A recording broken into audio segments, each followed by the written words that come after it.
Huntley was born in Grimsby in Lincolnshire on the 31st of January 1974. He had a turbulent time at school and was often the target of bullying. So I think this created a bit of a sense of shame in Ian Huntley, something that is often at the root of a lot of men like him in terms of what they go on to do. So he started off as somebody who was always the kid that was a bit odd, the odd one out, the one who's a bit of a loner. In December 1994, Huntley met 18-year-old Claire Evans. They had a whirlwind romance and were married within weeks. His wife, Claire, quickly found that he had a terrible temper. She later claimed that she feared for her life and that he would often put his hands round her neck. Ian Huntley is somebody who is not capable of having a normal relationship with a woman, so he moves very quickly because he wants to maintain a sense of control within his relationships. So he will breeze into women's lives, this knight in shining armour, full of charm and compliments, and will kind of try and wind them in. Huntley's marriage didn't last long. His wife Claire had started a relationship with his younger brother Wayne. Despite the marriage being all but over, Huntley refused to grant her a divorce until 1999 to prevent their relationship from becoming official. He'd always felt incredibly threatened by his younger brother. He took the attention away from him when he came into that family. And because of Ian Huntley's narcissistic tendencies, he's always going to feel he's being outdone by his brother. While still married to Claire, Huntley fathered a daughter with a 15-year-old girl in 1998. I think it would be fair to say that Huntley demonstrated throughout his adolescence and early manhood that he had an unhealthy appetite in younger and younger women. Well, during his 20s, Ian Huntley preyed on a lot of young girls, underage girls, and the police who investigated the case thought that there were possibly up to 60 young girls that he'd had some kind of interaction with on that level. And he would kind of worm his way into these girls' lives. And they're younger, they're more impressionable, they're easier to lure in. In 1998, 24-year-old Huntley appeared at Grimsby Crown Court, charged with both burglary and the rape of an 18-year-old girl. Both cases were dropped due to lack of evidence, but he was gaining a bad reputation across Lincolnshire. He was insignificant little man who, on the surface, wouldn't say boo to a goose. Unfortunately, he had no conscience and would do whatever he wanted when he wanted to do it. In February 1999, Huntley met 22-year-old Maxine Carr, and after dating for just 4 weeks, they moved in together. She was naive, impressionable, and he was an interesting figure to her, I think. She found him, perhaps, I would hesitate to call him charismatic, but at least interesting, and did not discover the violent side to his nature that his wife had. Maxine Carr was a very easy target, in a way, for Ian Huntley, because at this point in his life, he's managed to hone those skills of hooking women in, being quite superficially charming and manipulative, and saying the things that they wanted to hear. So he's got quite a well-rehearsed script at this point in time. On the 15th of August, 11 days after the girls went missing, Sky News decided to retrace their steps, which meant interviewing the last person to see them, local school caretaker Ian Huntley, the boyfriend of Holly and Jessica's classroom assistant, Maxine Carr. It's 6:15 p.m. The timeline on that Sunday night, the 4th of August, puts the girls here, right in the forecourt of the village college, the local education centre. We know they'd been to the sports centre just across the road a few minutes before to buy some sweets and were carrying on walking through what would have been very familiar territory. Their primary school, St Andrews, is just across the back of the village college here. How do we know they were here at 6:15? Well, we have an eyewitness. Ian Huntley here is a familiar figure. Evening, Ian. You're the school caretaker. The girls Jessica and Holly would know you, and they saw you on the front doorstep. What went on? The girl, I don't know the girls. I was stood on the front doorstep grooming my dog down. She'd run away and come back a bit of a mess.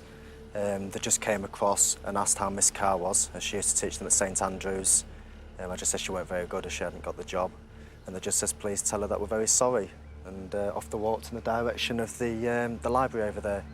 And you may, as it turned out, have been the last person to actually chat to them before they vanished. Yeah, that's what it seems like. Huntley looked like an unassuming, ordinary little bloke with a soft voice who wouldn't hurt a fly. He was a slight withdrawn sort of character, but at the time he seemed reasonably credible. It seemed like a credible story. That's where the girls would have walked. So when I talked to him, I had an open mind. I certainly at the time wasn't thinking, this is the guy that's done them harm. Maxine Carr was also keen to appear on camera. We interviewed her in the middle of the village and got her to tell us about her relationship with the girls. They're ever so funny, they're brilliant, they're kind to everybody. They wouldn't say a bad word about anybody. And they love their families and everything, which is why nobody believes that they would ever run away. They was very close to all their family. This is something I'll probably keep for the rest of my life, I think. It's what Holly gave me on the last day of term. She was very upset, and that's the kind of girl she was. She was just lovely, really lovely. In the conversation, we realised a few minutes afterwards, she spoke about the girls in the past tense. When I was talking to her live, didn't really occur to me, but a couple of minutes afterwards we said thanks very much and she walked off, and my producer said, just play that tape again. I'm sure she was talking about the girls in the past tense. Often the perpetrator is among the searchers, not without exception, but often because they want to admire their own handiwork. Could it be the person responsible for Holly and Jessica's disappearance had been under the noses of detectives from day one? On the 16th of August 2002, 12 days after the disappearance of 10-year-old schoolgirls Holly Wells and Jessica Chapman, local caretaker Ian Huntley and his girlfriend Maxine Carr had been taken in for questioning by police. Interviews given by the pair on Sky News had roused the suspicions of detectives. We were starting to think, wow, these two people really could be involved in something to do with these girls. They're close enough to it. They've clearly aroused police suspicion at this stage. But after just 7 hours, they were released when Carr provided Huntley with an alibi. She claimed she was with him in their home on the night of the girls' disappearance. It wasn't until about 10 or 11 at night that we heard that police released them, which we found interesting, and I got a phone number from Maxine Carr. I thought, well, worth a gamble, I'll just ring and see if I get through to them. And extraordinarily enough, I did. I got straight through to Maxine Carr. And I said, I gather you've been interviewed by the police. What happened? How are you? She said, well, we're fine. I can't tell you anything about it, but it's all right.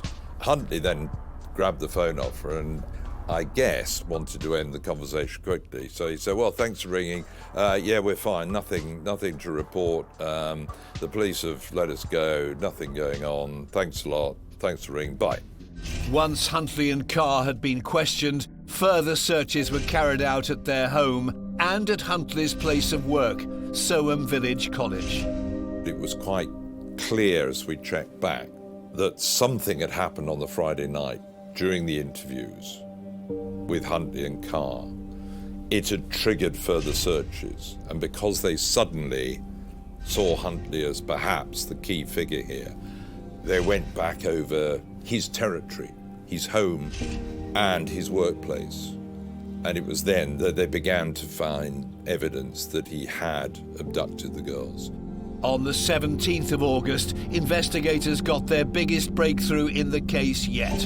In the bins at the school where Huntley worked, they found the burnt remains of 2 football shirts, tracksuit bottoms, shoes, and some underwear.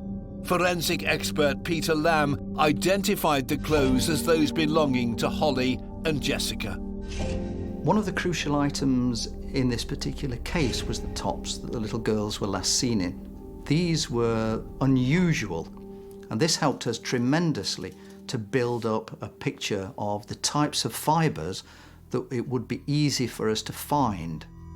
Whenever two human beings interact, there is an exchange of material, be that something as tiny as DNA, up to something less subtle like a fibre, up to saliva or bodily fluids, blood. We leave a mark on each other, and no matter how hard one tries to destroy all of that evidence, there will usually be something left to say that two people have been interacting. There is this constant interaction of material that allows forensic scientists to draw conclusions and ultimately to come up with very strong evidence that places one person in one place with another person and builds the case. Forensic scientist Peter Lamb had the girls' clothes, but now he had to link them forensically to Ian Huntley. And it didn't take long. During the examination of the items from the bin, I found 5 human head hairs.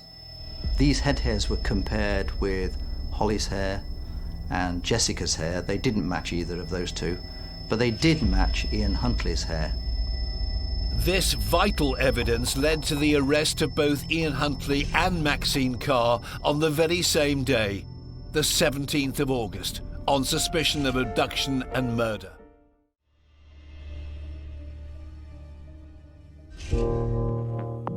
It was a news story that broke hearts across the nation. When the body of Sarah Payne was found on the 17th of July 2000, it brought the search for the 8-year-old girl to a devastating end. She had been missing for over 2 weeks after being snatched from the street by a known paedophile called Roy Whiting.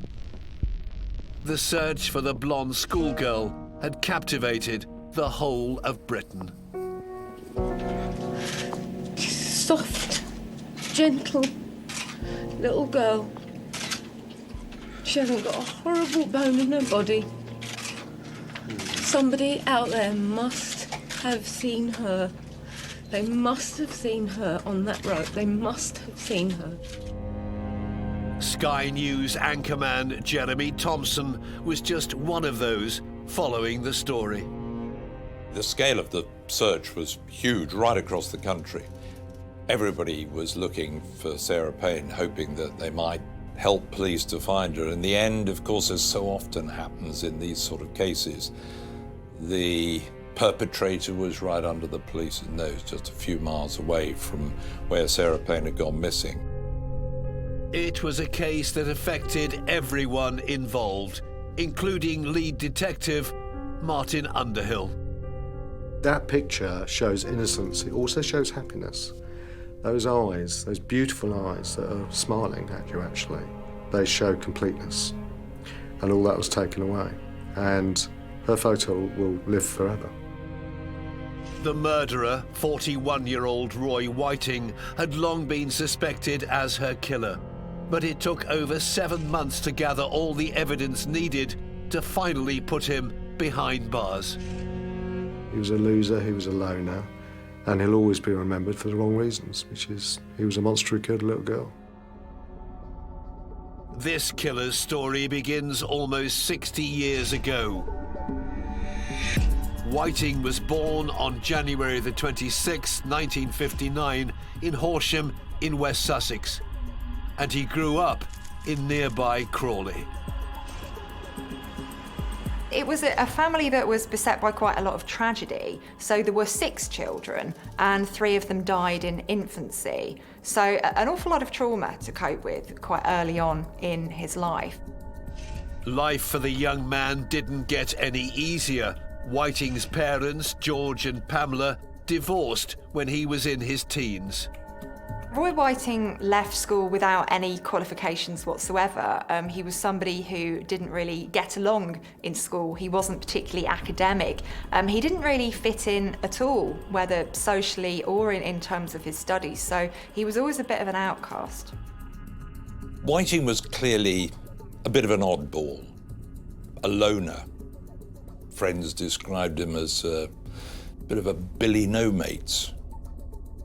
When you combine that with the insecure attachments he had within the family, that the lack of relationship with his mother, the disrupted relationship with his father, it does start to write a bit of a script. As he entered adulthood, Whiting found a passion for cars, and he began working in a local garage. In 1986, he married a woman he'd met when she was working as an attendant at a petrol station, and they had a child together, but they separated and ended up getting divorced. By 1990, 31-year-old Whiting was living alone in his hometown of Crawley. It's pretty clear to me that Whiting developed an increasing interest in young girls in their early years. And he, I'm sure, fought to some extent to control that obsession. Over a fortnight after the disappearance of 8-year-old Sarah Payne, the police were sure that a local man, Roy Whiting, was responsible for her abduction. But they had no solid evidence to prove it. As the search continued for the missing schoolgirl, breaking news on July the 17th, 2000, confirmed what everyone had been dreading. Then came that day that we'd all feared. I'm sure the whole country had feared. The police announced that they had found the body of what they believed was a child about 30 feet away from a relatively main trunk road, the A29, partially covered just off a footpath. And I think we all held our breath collectively in news studios, in newsrooms and around the country and homes right across the nation, hoping that it wasn't the worst, but fearing that it probably was. The first thing I can confirm with you now is, as a result of the post-mortem that was carried out in the early hours of this morning, this is now a murder inquiry. The second thing that you will obviously be wishing to anticipate is that we have been able to identify that the body in the field half a mile from here is Sarah Payne's. That was a black day for the inquiry and a black day for the country, really, because everyone was still living in hope of the little girl coming home, and she didn't come home. She was found lying dead in a field, and she deserved better than that. Sarah had been found in a shallow grave on the edge of a farmer's field. Experts believe that the burial site where Sarah's body was found was dug by Roy Whiting very soon after he'd murdered her. So here is a sexual offender who wants to get this all over with very quickly. And it's almost as if he's just closing that chapter, saying, right, that's done, I'm moving on. There's absolutely no sense of remorse, no sense of empathy with Sarah whatsoever. He's got what he wanted and he's finished. There was no forensic evidence on Sarah's body, so once again the police were left frustrated. They had a receipt that proved that Roy Whiting was in the region at the time, but that was all. They needed some hard evidence, and a 999 call soon gave them that. The day that her body was found, that prompted the lady to pick up the phone and say, I should have told you before, but I saw a child's shoe at the Coolham Crossroads. And that shoe transformed the case. This innocuous tip-off led police to the small hamlet of Coolham in West Sussex, just 8 miles from where Sarah's body had been discovered. They were certain the shoe could help unlock the case, and about 150 metres from the road where it had first been spotted, they found it, discarded in a field. Whiting takes himself off, and of all unlikely things, goes to camp in a tent not all that far from the estate in Crawley where he abducted the girl in 1995. Feeling the pressure, Whiting's next move was a bizarre one. Whiting is clearly tormented, and during this period of the summer of 2000, he decides to steal a car And then when the police went to stop him, he drove off at speed and in fact drove down a road the wrong way, and a high-speed chase ensued. Faster and faster, Whiting, driving this rather tired Vauxhall as quickly as he can, eventually crashes it into another car.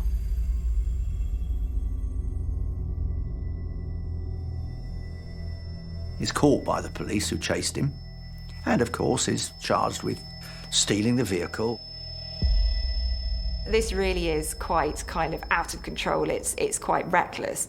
And it's because he's not thinking that far ahead. He hasn't actually considered the eventuality that he needs to get away. And when he does realise that that's a possibility, he does the most ludicrous things because he hasn't got a plan. On July the 23rd, 2000, Roy Whiting was arrested and charged with dangerous driving. He would have to remain in custody until his hearing. And that was an amazing moment for me because the risk level, the threat to the public disappeared. And we knew we had him. And all I had to do was keep that man in prison until we could prove he killed or abducted Sarah Payne. Whiting's time in custody would give detectives the chance to build a case against him. They knew that if they were going to arrest him for Sarah's murder, they had to get it right. Whilst he's in prison, police go back and re-examine his white Fiat van.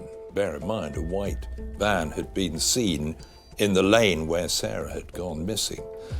And they find in it, eventually, through very, very meticulous forensic testing, a blonde hair. The blonde hair was a 10 million to 1 shot that it had to be Sarah Payne. There was really very little forensic doubt. The blonde hair discovered on Whiting's sweatshirt was a huge breakthrough in the case, and more strong evidence was still to come from the forensic teams. We found fibres in that shoe which linked Whiting to the shoe and linked the shoe to Sarah. I think it was the icing on the cake for the case. It was the missing piece of the jigsaw. And then we had him, and we had him big time. And slowly they were able to build a strong enough case against Roy Whiting to charge him with the abduction and murder of Sarah Payne. It felt good, actually. I just kept thinking, you can't do this anymore now. We're not going to let you do this anymore because it's not okay, what you did. And then the hard work started. We had to get the case to trial. On February the 6th, 2001, while serving 22 months for the car theft, Roy Whiting was arrested in his prison cell and charged with the abduction and murder of Sarah Payne, 7 months after the disappearance of the schoolgirl. This killer's story begins in Italy in 1972.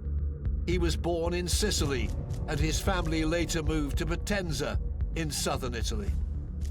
Potenza is a small Italian city, which is quite a way away from all the other cities, not just geographically, but also culturally. This is a city where the church is very influential. His family were amongst the great and good of Potenza, so he grew up in quite a privileged position. His family were quite powerful. His father was the director of the local branch of the National Library. He was quite an influential figure within the local community. If you would say his father's name, everybody would know who that was. It was clear from a very young age that Restivo was different from other children in Potenza. Well, Restivo, as a child, he had glasses, he was quite podgy. He's the kind of boy who would have been the target for bullies at school. He was the kind of boy who would never really fit in with his peers. But I think in those early days, he got a sense that I'm an outsider, I'm not one of this group, so I'm going to make up my own rules. He was awkward as well in the way he talked to women, which is, it's hard for you to try to talk to somebody when you look awkward and you act awkward. Age 21, Restivo became obsessed with a young girl.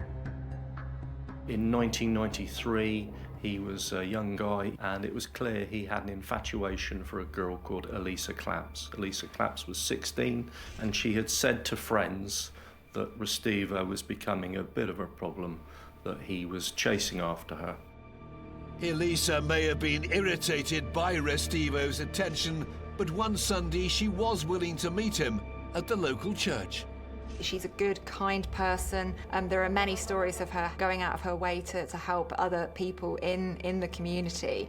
And I think she's somebody who feels quite sympathetic towards Restivo. She sees this lad who is an outcast, who's sort of picked on and bullied by the people. And I think she feels a sense of kind of care towards him. So when he asks whether she would come and meet him, she goes along with it because she doesn't for a million years think that his intentions are bad. On a particular Sunday, she had arranged to meet up with him outside of the church in Potenza in order that she could say to him, look, I don't want a relationship with you. I don't want to go out with you, and can you leave me alone? Elisa was seen going to meet Restivo in the church, but that was the last time she was ever seen alive. When Restivo arrives in the UK, he is a very dangerous individual because he's never faced any consequences for his actions. He's in a country where nobody knows his history, nobody can join the dots together, so he really is like a kid in a sweet shop. He's got every opportunity to continue offending, and nobody really knows his background. Restivo met an Italian woman on the internet, and he quickly moved in with her. They lived on a suburban street in Bournemouth. She's an older woman, she has a disability. She's more of a mother figure to him, and she treats him as if he's a son. She looks after him, she cooks his meals. So he's stepping into his well-established role as this child in a different location. Restivo's new home was opposite that of 48-year-old seamstress Heather Barnett. Just 6 months after moving in on the 6th of November 2002, he went to visit Heather. He claimed he wanted her to do some work for him. And Mr. Restivo had been over and asked if she would make a set of curtains for him as a Christmas present for his then partner. And you think, well, that's a pretty strange Christmas present for a man to give a woman. Restivo had been discussing the work with Heather. However, Restivo wasn't interested in curtains.